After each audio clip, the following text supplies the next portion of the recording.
چیز کی ضرورت ہے آپ سیکھیے. یہاں باتیں کرنے سے ہماری زندگی آباد ہونے والی نہیں ہے. ہم اپنے بچوں کو پہلے سمجھائیں. فجر کو آپ اٹھ کر نہیں آتے, آپ کا بچہ کیا اٹھ کر آئے, کیا اٹھ کر آئے. ظہر کو خود آپ نہیں آتے, آپ کا بچہ کیا اٹھ کر آئے گا. آپ اپنے بچے کے سامنے سگریٹ پیتے ہیں تو بچہ بھی تو سگریٹ پیے گا. آپ اپنے بچے کے سامنے ماں بہن کے گالیاں دیتے ہیں تو آپ کا بچہ بھی تو سیکھے گا. آپ اپنے بچے کے سامنے حرام کاروبار کی باتیں کر رہے ہیں, آپ کے بچہ بھی تو حرام کاروبار کرے گا. کیوں کہتے ہو کہ سماج کے زمانے نے میرے بچے کو بگاڑ دیا ہے. حرام بات کر کر تم نے اپنے بچوں کو بگاڑا ہے. گالیاں دے کر تم نے اپنے بچوں کو بگاڑا ہے. مسجد کے آزاد ہونے کے بعد گھروں میں اڈا بازی کر کر تم نے اپنے بچوں کو بے نمازی بنایا ہے.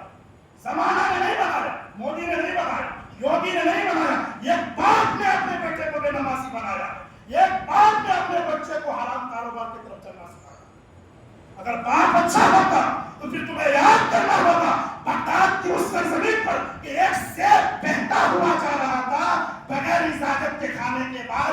دل میں یہ احساس ہوا اگر یہ خون مجھ میں آیا تو بچہ بھی حرام کا ہوگا. معافی چاہا تو پھر دور کا وہ سیاست بن گیا. تو دوستو ہمارے پاس سب کچھ ہے. ہم اپنے رویہ کو بدل نہیں سکتے. بدل سکتے ہیں, ہم بدلنا نہیں چاہتے. ہم ہر چیز کر سکتے ہیں. ہم مکان بدلیں گے, ہم کپڑے بدلیں گے, ہم گاڑیاں بدلیں گے, ہم موبائل بدلیں گے, ہم چہرے کا میک اپ بدلیں گے, ہم بال کی کٹنگ بدلیں گے, ہم چپل بدلیں گے, بیٹیوں کی شادیوں میں کھانا بدلیں گے, بیٹوں کی ولیمہ میں سسٹم بدلیں گے, مگر اپنے آپ کو نہیں بدلیں. یا ایھا الناس قد جاءکم موعظۃ من ربکم وشفاء لما فی الصدور. اللہ نے فرمایا اے لوگو تمہارے لیے نصیحت کیا ہے. امام صاحب نصیحت کرنے لگے تو لوگ اٹھ کر چلے جاتے ہیں. آپ چلو ٹھیک ہے چلے جائیں, آپ کا جو ہے کوئی پیر یا ہاتھ نہیں پکڑے گا. یہ دین ہے, دین کسی کا محتاج نہیں ہے. جب زمانہ بھی عمل نہیں کرے گا, زمانہ ایمان والا نہیں رہے گا, زمانہ اگر دین میں نہیں بھی چلے گا پھر بھی دین اسلام باقی رہے گا. ٹھیک ہے, ہماری محتاج نہیں, آپ کی محتاج ہے, ہماری محتاج ہے. مگر قرآن کیا کہتا ہے, اے لوگو تمہارے لیے ایک نصیحت ہے. اس نصیحت کو یاد رکھیے. اور نصیحت کیا ہے؟ یا ایھا الناس قد جاءکم موعظۃ من ربکم. نصیحت ہے. کیا نصیحت ہے؟ وشفاء لما فی الصدور. قرآن کو آنکھ سے دیکھو, زبان سے پڑھو اور دماغ کی راستے سے لے جا کر اپنے دلوں میں غور کرو.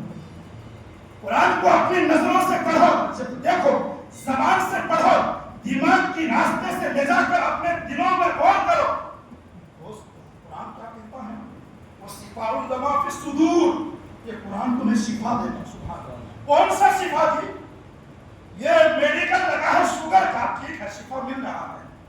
کینسر کا شفا مل رہا ہے, بی پی کا شفا مل رہا ہے, بلڈ پریشر کا شفا مل رہا ہے. کس کے بیوی کے 4 مہینے کے بعد کچھ پرابلم ہوا, اس نے جو ہے اس کو حل کیا, شفا مل رہا ہے. قرآن تمہیں کس شفا کی بات کر رہا ہے؟ قرآن تمہیں صرف اس شفا کی بات نہیں ہے. شوگر سے صرف تمہارا جسم برباد ہوگا, بی پی سے صرف تمہارا جسم کمزور ہوگا, کینسر سے صرف تمہارا جسم کی اعضاء کمزور ہوگی, اللہ بلڈ پریشر سے تمہاری صرف جسم کمزور ہوگی. قرآن اس بیماری کا بات کر رہا ہے کہ جس بیماری سے تمہاری دنیا بھی درک ہوگا, قبر بھی درک ہوگا, آخرت بھی درک ہوگا, کلسیات بھی درک ہوگا, میدان محشر میں شفاعت مصطفیٰ بھی تمہیں. اس مرض کو دور کیجئے جو مرض تمہیں جہنم میں لے جائے گا. اس مرض کو دور کیجئے جو مرض تمہیں جہنم کا حقدار بنائے گا. اور وہ ہے کیا؟ قرآن کہتا ہے یا ایھا الناس قد جاءکم موعظۃ من ربکم وشفاء لما فی الصدور. یہ شفا ہے. شفا سے مراد کیا ہے؟ شفا سے مراد کیا ہے؟ ہم اگر ایک نظریہ سے دیکھیں گے تو پھر ہم کہاں دیکھیں گے؟ ہمیں مکہ جانا ہوگا. عمر کے دل میں بیماری تھی, کس بات کی؟ عمر کو شوگر کی بیماری نہیں, بی پی کی بیماری نہیں, کینسر کی بیماری نہیں,